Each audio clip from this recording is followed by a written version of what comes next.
Yeah, great. So thank you so much for the opportunity to share with us today some tips on how to map your business idea. I'm so honored to be on this platform with great minds, and I look forward to sharing some insights that will be helpful for every one of us. So the moderator, please let me.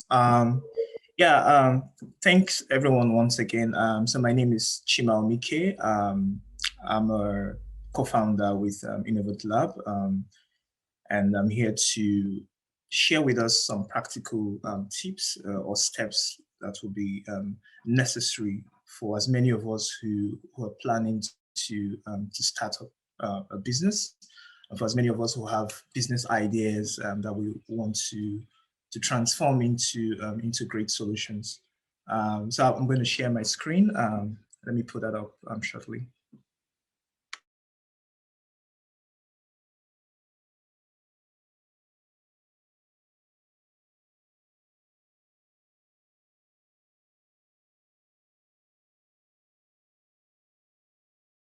Yeah, so can we all see my screen?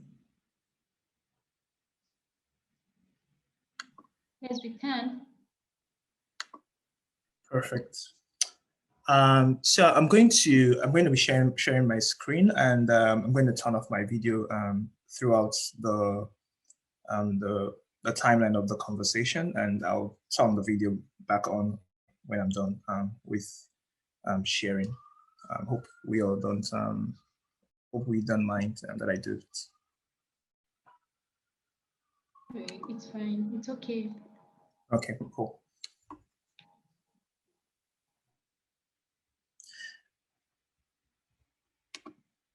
Yeah, okay. So like I mentioned earlier on, today we're going to be talking about how to map your business idea.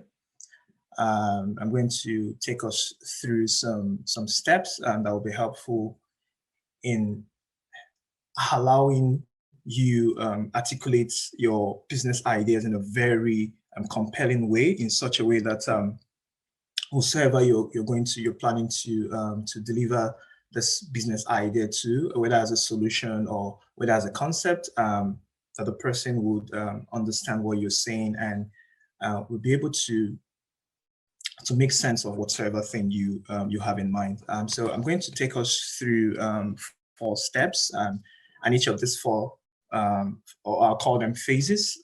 Each of these 4 phases have like sub phases or sub steps that you need to take. So I'm going to take us through some the first stage, which is like baby steps that you should take. Then the second phase would be how to get moving. The third phase would be the pursuit, and the last one would be about how to stay on top now that you have moved from phase 1 to phase 4. Yeah, so we all remember the excitement we felt over our very first business idea. As for me, I can remember countless times when I just thought about this thing that sounded amazing, and I was like, wow, this is so great. How can I make this work? So usually we do have like this feeling of pride and this deep sense of achievement. For some of us, I mean, this is when we have a new business idea, it's our chance to change the world, essentially, to become true agents of change in our families and in different communities that we belong to.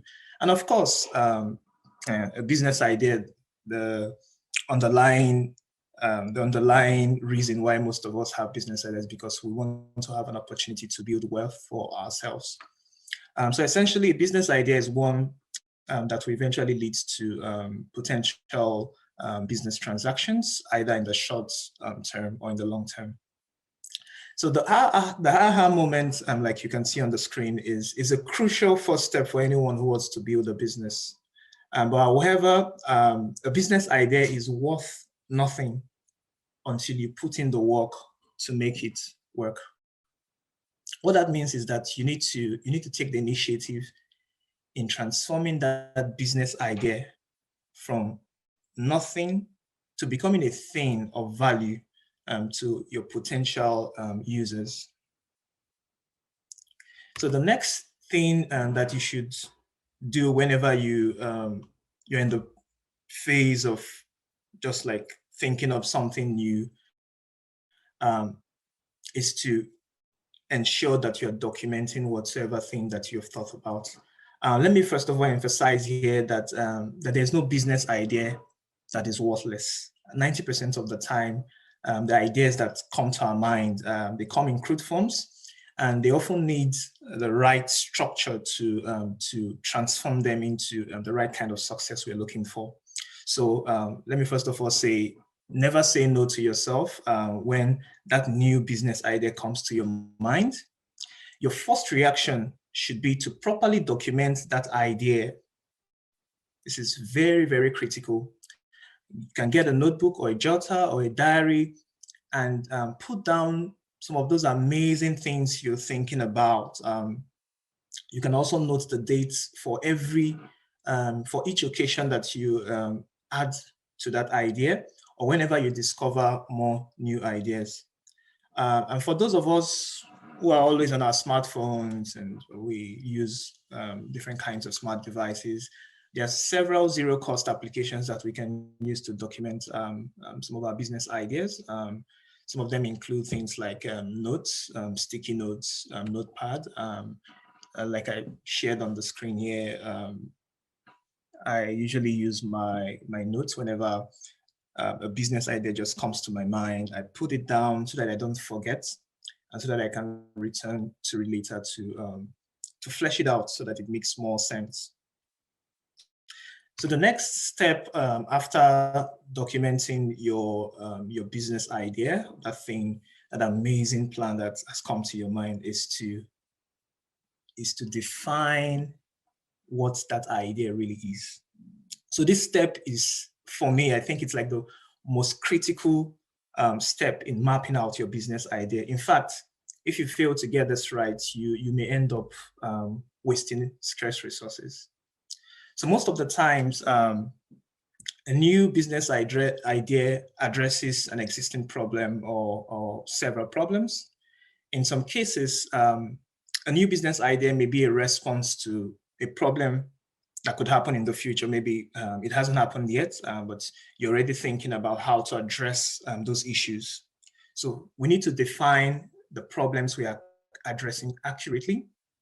For example, if my new business idea will solve the problem of easy access to clean water in my community in Nigeria, I would need to know how many people have little or no access to clean water across different households within my community. I would also need to get information on why people cannot access clean water. What are the challenges that they are having? Is it a question of affordability? Is it a question of maybe you don't have enough water resources in that location? I would also need to get information on a wide range of things, but it's very, very important that when you have a business idea, you should try to define what the problems really are. In fact, problem definition in itself is the meat of every innovative solution. If you don't understand the problem, it becomes essentially difficult to profile any meaningful solution. So after defining the problems, the next thing to do is to create solutions. I mean, that's what comes naturally to our minds, but this is a very tricky part. Many of us think of solutions as just mere fixing a problem, but that is not the case. You should think of solutions in terms of value proposition. A value proposition is your promise to deliver valuable experience that will be beneficial to everyone that uses your solution. So a value proposition is something that it's tangible. It's something that people can hold on to or can place their hands on and say, indeed, having enjoyed or having benefited from this, I can see the effects of this particular value on my life or on the things I do in general. So whenever you're coming up with these amazing solutions, always think about it as value proposition. So a good value proposition should be measurable. should be demonstrable, should be clear and easy to understand, and it should also express some form of uniqueness among several kinds of different value propositions. So you need to define your value propositions accurately. It's very, very essential. And then you also need to ask yourself, for my value proposition A or B or C, who am I solving for? Who is going to benefit from these value propositions? So your potential customers or users of your product are the people you're solving for, what we usually call your target market. Then lastly, you should also spend some time thinking about how your solution will be offered to your target market. How do you intend to make this value proposition accessible or available to your target market? Will your solution be offered as a product or as a service? A product is a tangible item that can be bought or rented, while a service is an intangible item, essentially. So the next step after you define your problem is to probe. Probing means to investigate further. So now that you have defined your business idea, and the next step is to put yourself in a position where you are asking more questions to get enough details about the thing you plan to do. So this would be a good time to conduct research about the issues you're trying to solve. There are lots of online research platforms that you can use. Google is one of the best places where you can get information about virtually anything. So you can use Google, you can use several research platforms, like there's one called Gartner, and there's one called Forrester. So there are several of them that you can use to gather research data. Then the next thing to do is to challenge the practicality of your ideas. This is a very difficult thing for most of us who are like so attached to the wonderful ideas that we've come up with. I mean, it also happens to me sometimes, but it's very, very essential that you take some time to challenge the practicality of your ideas. Ask yourself more questions about the feasibility of this thing you are planning to do. But please don't give up on your ideas yet. The fact that you're challenging the practicality of your ideas doesn't mean you should cancel it immediately. And then the last thing you should do on that probe is to share your ideas and thoughts with trusted members of your network. So by network, I mean the people who are very close to you. It could be family members, it could be close friends, it could be trusted colleagues from work, or from now that you're in the NYC period, maybe like your fellow youth corps members. So people who you trust, you can share those amazing ideas and thoughts with them. Their feedback will prove to be really helpful in guiding your next steps. So the next thing you should do after you've probed and continue to ask questions about this wonderful idea you have is to use the research information and the feedback that you've gotten from your network to further refine the details of your business idea.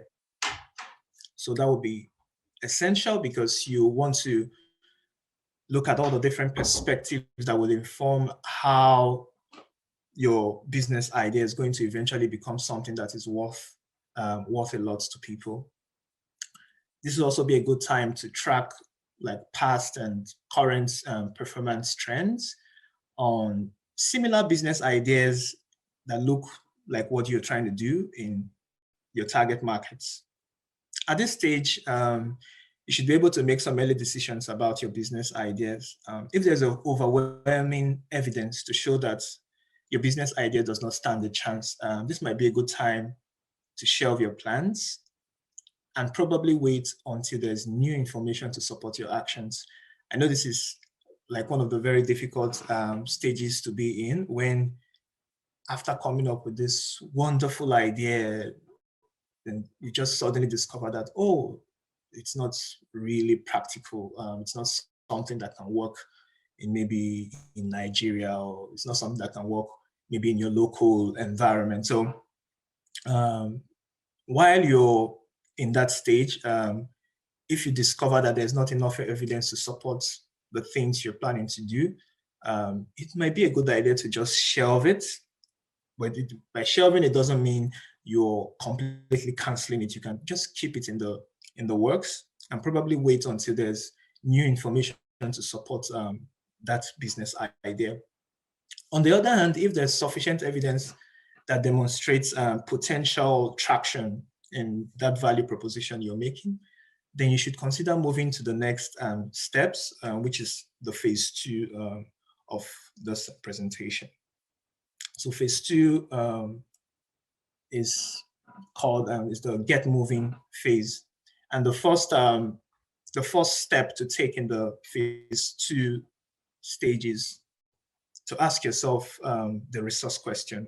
Now that you're confident about the potentials of your business idea, the next question is, what resources do you need to achieve the level of success that you're looking for your business idea?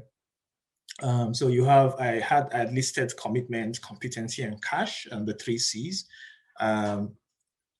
This is not like a very rigid framework. I'm pretty sure there are other things that come into play, but for me, I thought these were like the very essential things to think about when you're trying to address the issue of availability of resource to make your plans come to life. So in terms of commitment, you need to think about the amount of time you need to devote to working on your idea. This would require some level of patience and resilience because the truth is entrepreneurship anywhere is difficult, and it's even more difficult in Nigeria.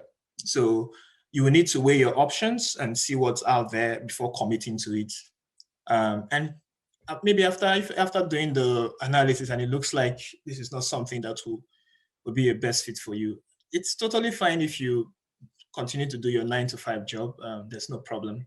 But you also need to, at the early stages, you need to define how much commitment you're going to be devoting to that business idea.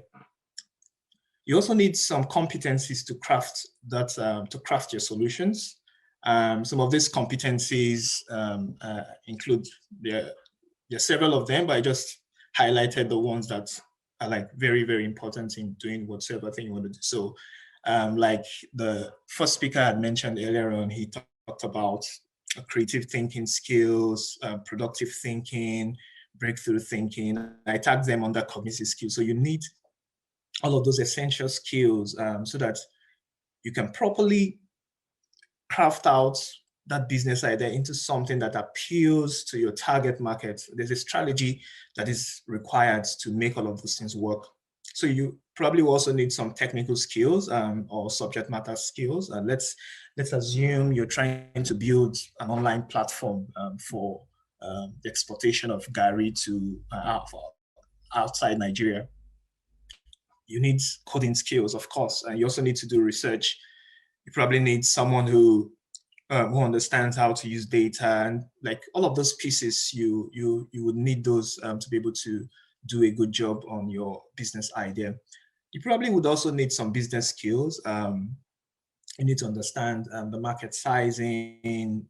What do you need to do to be effective in how you make how you craft those solutions in such a way that it's getting to the best customer that would use it. So you have to think of all of those things. If possible, if you have the time, maybe it might be wise to learn a little bit about business. And then you also need communication skills, which is very, very important because you should be able to communicate. Okay, I've done it. You did 10-10. Sorry? Oh, okay. So I'll continue.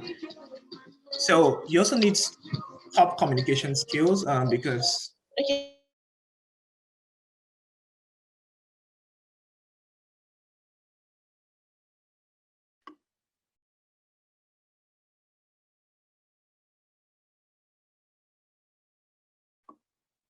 hello, can you hear me? Yes, sir. Yes, sir. Okay, Sorry for the perfect. interruption. No problem. So I was just talking about how you also need to have communication skills, because that's also very important.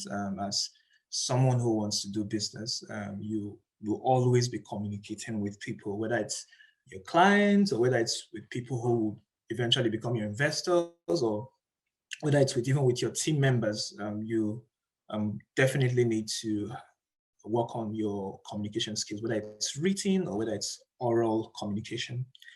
Then lastly, you need cash. I wouldn't I wouldn't deceive anyone here. The truth of the matter is, for you to get your business idea from point A to point B, cash is very, very essential. You need that, and um, but you also need to be tactical in the way you go about getting cash. So usually you are advised, assuming you're now confident about what you want to do going forward, you're advised to start getting the resources you need from your network. So you can start with looking at maybe speaking with your family and your friends, trying to see if they can contribute to your idea. You can also look out for several competitions out there where there are like research grants and like some prize money to be won. There's several of them online. All you just need to do is to type in on Google, maybe this competition somewhere, and several of them looking for young entrepreneurs that they want to invest in.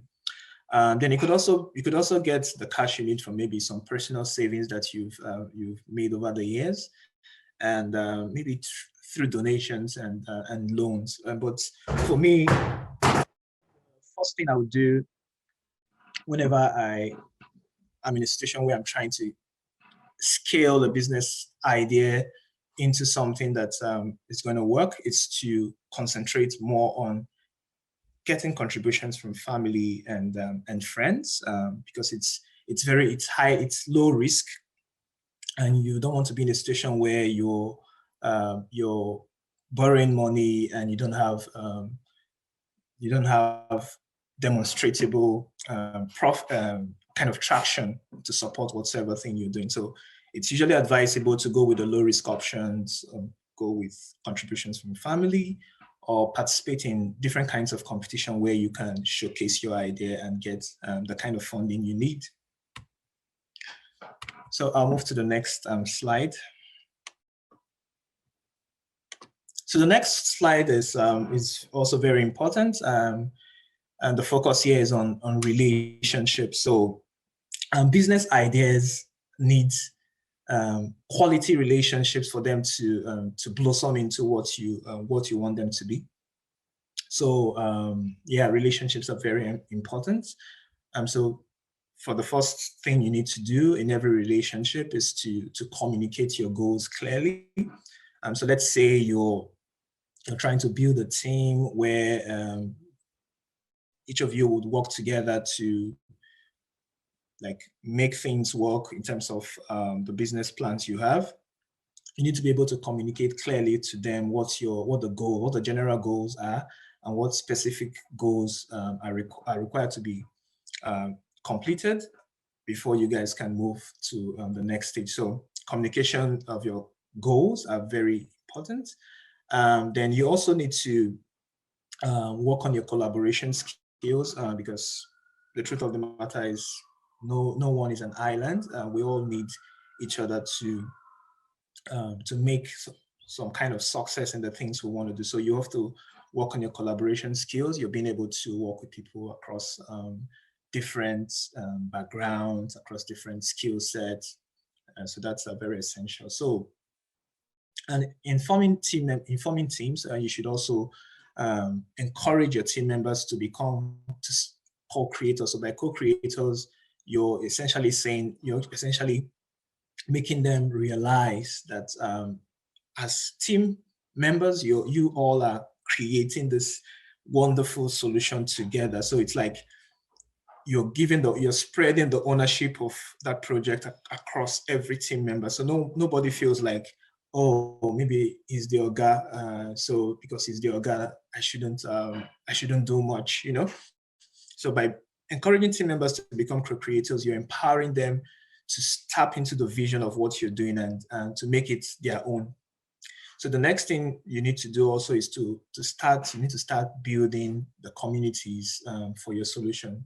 So you need to start thinking about who are like your target markets, and you also need to figure out how to reach out to those target markets, just trying to learn more about their needs and how you can address those needs in a very strategic way. So the next slide is the part where you do like your prototyping and validation. So now that you've been able to get your team, you already know what you want to do, you already have some resources to work with, I think the next phase will be to start thinking about building a prototype. At this stage of the process, you should consider building a low cost prototype of your business idea. It could be a one-page free website or a graphical design of your solution, if possible. You should also create opportunities for people to validate your value propositions again. So after creating this prototype, you should test run it, give it to some of your friends or family, and see what their feedback is, because their feedback will be very, very essential in validating the concept that you have. So the prototyping and validation phase is very important because you want to make sure you're putting that idea to test, and you don't also want to you don't want to launch it massively. You want to take a very calculated step so that you're not wasting very scarce resources that are available to you. So, and in doing that, you also need to be mindful too that when you have business ideas, you also need to be thinking about how to be proactive about it so that you can launch as quickly as you can. Because the truth of the matter is, like most of us don't usually agree to that, but the truth of the matter is there are no new business ideas. Like there's no business idea that is what's the word, that has not been thought about by another person. So if you're thinking that, oh, I have this wonderful idea that nobody has thought about, and I will wait for like the next 5, 6, 7 years before I work on it because I think nobody knows this thing, you're not telling yourself the truth, because that business idea you thought about, someone else had thought about it several years ago, or even like someone else will think about it maybe in the future. So you need to get on it and start working on it and ensure that you use your resources judiciously. So you need to also set targets for your business plan or your business idea. You need to set SMART goals. So by SMART goals, it has to be specific, it has to be measurable, it has to be attainable, and it has to be very relevant too. And there's also like the time-bound piece that's also very important too when you're setting target goals for your business solution. So you also need to understand what your target industry looks like, the place where you're planning to play in. You need to get more information. You shouldn't be in the dark about the industry or the outlook or even your competitors in the space where you're trying to play in. And secondly, you should also know a bit more about your target markets. Who are you planning to deliver this wonderful products or services to? You should understand their language. You should understand the peculiarities like for their situation. Where are they based? How do they spend? Like you need to know some of this very important information so that you're being very, very strategic. Then also there's also the issue of your target financials. So there's no one who goes into business because they want to make losses. You need to be thinking about, okay, how can I go into this in a very low cost way? How can I make profits? Is there a possibility that this business will grow in the next 5 years? How how will it grow in the next 5 years? You need to be asking yourself those very important questions. So this slide is just basically for market sizing. Now that you are going into the market, you should also try to figure out what aspects or what portions of the market are like your best, where you stand the best chances. So this is what this slide is just trying to highlight. You need to know the total available market, the serviceable available market, and the serviceable obtainable markets. So another also very important thing to do when you're working on your business idea is also to set timelines. Be very specific about how you plan to move from step 1 to step 4, or from step A to step Z. You need to have like a very well thought plan, and that has dates, that has specific goals, that has all the essential things you need to ensure that you and your team members are all on the same page about the things you want to do going forward. So that's very critical. Then you also need to talk about, you have to figure out your business or revenue model. How do you plan to make money with this wonderful solution you've come up with? You need to probably consult with someone who is more experienced in this area. Assuming you don't have the right skills, you need to reach out to someone who knows how to figure these things out and liaise with them to get things done. Yeah, then of course you need to bootstrap. Now that you've done the prototype and you've gotten some traction, you need to ensure that you're building this product or service using a very lean strategy.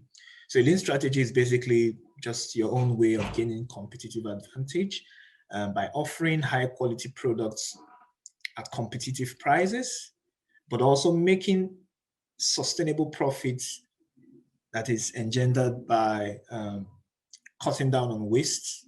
So just ensuring that you're not spending unnecessarily in building this amazing product. So yeah, you need to talk about how do you intend to go to market? What do you need to do? What are the strategies you need to create in entering the markets that you're targeting? What defines tactics do you need? And do you need to speak with people on the ground? Do you need to conduct surveys? Like, you need to have a lot of planning going into your strategy for how to enter the market.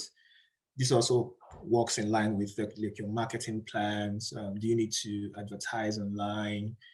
Do you need to get in touch with families who can like also represent you in different environments? Do you need to be in a space where people can speak for you just because they've used your product or they've come in contact with the things you make? So that's also very important. Then the next thing to do is to, which is phase 4, is to engage in building this amazing solution. You shouldn't be building it in siloed. You should ensure that you're constantly engaging with the different communities that are available to you, whether it's your product community or whether it's your immediate community where you live, the people you interact with. You need to be engaging with them over and over again, so as to ensure that your business idea is getting the right kind of traction. Then you also need to seek mentorship, which is very, very important. As a matter of fact, you should seek mentorship early in this journey, because it's not easy to navigate the entrepreneurial like journey. So you need someone who is experienced, someone who can teach you, who can guide you on how to make the best use of the resources available to you so as to achieving success. Then you also need to consider things like maybe partnering with other businesses, or partnering with some maybe NGOs, assuming let's say you're trying to deliver this solution that will help solve the issue of access to education. You might need to consider going the NGO route. So by NGO, I mean non-governmental organization. You might need to partner with them so that they can take you to the places where your solution will have the best or the highest impact. So partnerships are also very essential. So yeah, for estimates, you need to be very conscious about how your business solution is performing. You need to make estimates of the key metrics for business performance and sustainability. Forecasting in itself, forecasting the business performance in the future could help you decide whether to continue investing in that idea or whether to take a break. So you also need to be very, very proactive and just like looking ahead, be forward thinking, trying to ensure that you're not missing out from the key trends out there. Then lastly, you also need to evaluate this business idea that's already running or this business solution that's already out there. You need to take stock and learn from evaluation. So evaluations could be maybe what consumers have said about your product or service. You need to create the environment where consumers can speak directly with you or your product team. And you need to use those feedback that you're receiving from whatever pathways to iterate your plans. The truth of the matter is businesses are not, you're not on a static journey. You're always moving from one point to the other. And with all that's happening, with all the technology revolutions, all the Bitcoin, the blockchains and everything, you need to be thinking ahead of the curve. You need to be thinking ahead of your competitors. So the evaluation part of this phase is very important in helping you be better positioned in the midst of your competitors. Yeah, so this is all I have for today. Thank you for your time.